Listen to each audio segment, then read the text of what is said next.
Welcome back to Foodie Down Bronx. I'm your host, the Hungry Dominican. Our guest today is a Bronx-based chef and entrepreneur seeking to bridge the gap of Latin and Southern food. How is he doing it?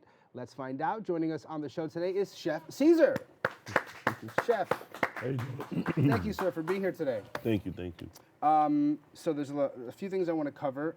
First and foremost, your background. You were born and raised in Brooklyn. Correct. Which part of Brooklyn were you born and raised? Bed-Stuy. Bed-Stuy. And I grew up between Bed-Stuy and Bushwick pretty much. Most people know that as the hometown of Biggie. Correct, right? correct. Biggie. But you made the jump over to the BX. Yes. So how long were you in Brooklyn before you jumped over to the Pretty Boogie much Down? all my life until about maybe like 2009, give or take. Like 2010, I probably shot up to the Bronx, do the work. And I've been there ever since. Yeah, so what prompted the move? I mean, besides being, the best borough out there, but why would you come to the BX? It was really, honestly, it was just for work. Like, it was just the travel and the commute all the way out to Brooklyn, back and forth, and managing out here, getting off at 2 in the morning and having to shoot back. And I just ended up moving out here and never left. Been here ever since. Kind of just made sense to Yeah, it made make sense. this your home. Correct, correct. Got it. So you are a private chef and caterer. Yes. And for me, it's like I always love to talk to people about their passion. Of course, food is your passion, but that moment, when was that pivotal moment that you knew cooking was the path you had to take down in life? I think it might be cliche, but most chefs starts off like this. Like, I was maybe about 17, and a childhood friend offered me a job at a spot called Cozy's to be a dishwasher. And, I didn't think nothing of it. And then, like, throughout the process of, like, watching them make fresh breads and the ovens, it just caught my eye. And I like working with my hands. So anything to do with working with my hands, I was attracted to. Right. So that kind of sparked it off from there. And then ever since, I've worked I started off in, like, casual dining spots and fast food spots, and then I drifted off, sidetracking off into starting a cleaning company.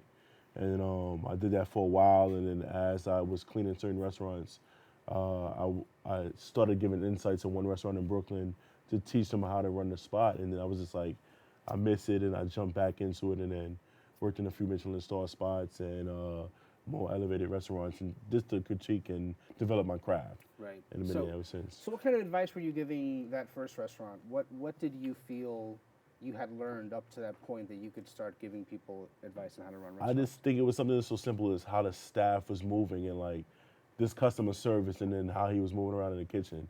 Right. And it just, something that clicked. It was just like, yeah, I should be back in the kitchen.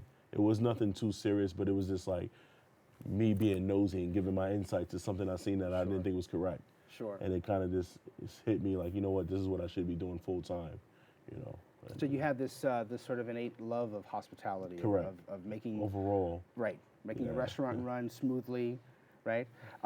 So you don't actually have any culinary background. So you're a self-taught chef.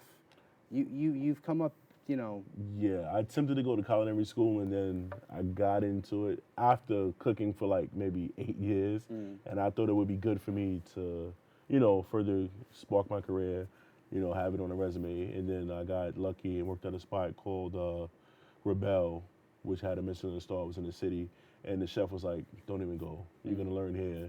And I was just like, I just backed out before I owed any money, and then just took off from there, working at different spots and working my way up the ranks. Right. So you have a few things going for you right now. One of them is Morenos Cuchifrito, which I want to talk about.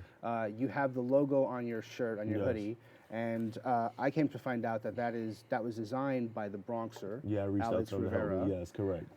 So clearly you were a fan of his work. Correct.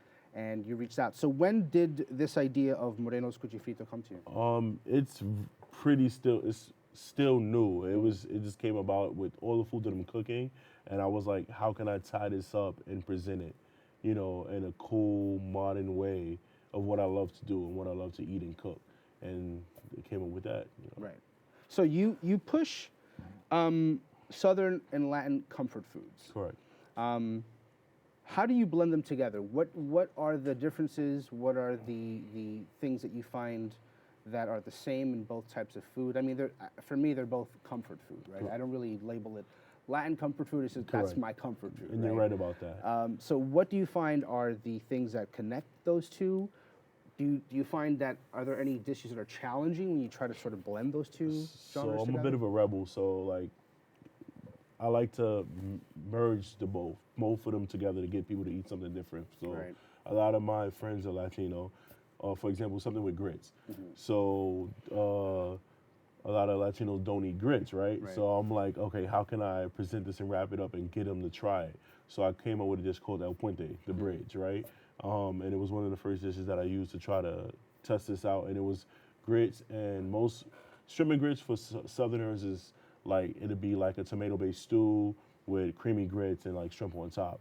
So what I would do is, because bacalaitos is very familiar to people in the Latin community, so I would make bacalaito or like nuggets, and I would make a sofrito base and smother that over the grits. So now you have creamy grits and sofrito and bacalao. So they're like, all right, I know bacalao, I know sofrito. Let me try it out. And it's like, all right, bam, you got a hit. So that's just one other thing. And then another thing is like, tres golpes is something I really ate a lot of being in the Bronx and this living in. So you're making good decisions. Correct. I'm just working on making good different things. choices. So this in this. So like for the escopes, I would like make it into a bite. So I would take the mango, boil it up, stuff it with chorizo, cheese, and roll it in cornmeal, which is something used in Southern cooking a lot, whether it's making cornbread or frying items. And now you have this escopes fritter, which has never been done, right? So I'm trying to find a way to just really marry the two and show that the techniques can be put together, and then other food is delicious just as well. Right. So, and how's the reception been? Because you're saying that one of the reasons you were influenced in doing this is because you have so many friends who are Latino. Yeah. How have they been receiving your sort of experiments? Good, because like, I don't eat that, I don't want that. And it's like when they try, I'm like, come on, let's give it a shot. Right. So everything is positive so far. So far, so good. Do you find that a lot in the food world, especially when you're trying to be experimental? Do you find a lot of people have resistance to what they consider new foods or repurposed foods, which is, the idea of foods that we're all familiar with but being presented in a different way? Have you found that some people are just, they just don't want to go for it as much as you want to push it on you? You have some friends who say, yeah, I'll do it, and they love it. But I think overall, do you find that most consumers are a little afraid of taking a chance on foods Very that much they don't so. feel comfortable with? Yeah, most consumers are like, they're skeptical, like but the newer generations are more open up to like trying new things. But overall, it's like most people are like, nah, I'll stick to what I'm used to, the basic arroz con pollo. I don't want nothing crazy and different. Right. So. And do you have to use social media to push sort of new inventions a lot? Or how do you use social media to push out the foods that you're creating, since so much of it is experimental? I use social media like at a balance point. This as far as like just to get the images out there and the concepts, but then I try to work within the locals. Like I've done a lot of pop-ups for the Bronx Brewery, and that also gives me access to like experimenting and getting people to try different things. And then the Salsa Project as well. I've done things with that too. There's the like. So I'm tapping into the Latin community to make sure that like, hey, this is something different. Let's try this out. Let's see what you think about it. And then get the feedback and go back and, work out any kinks, if any. Sure. So it's a lot of trial and error. Correct. You have to go back and forth. Tell me a little bit about Savory Bites. So Savory Bites was created to give me an outlet to express myself as a chef.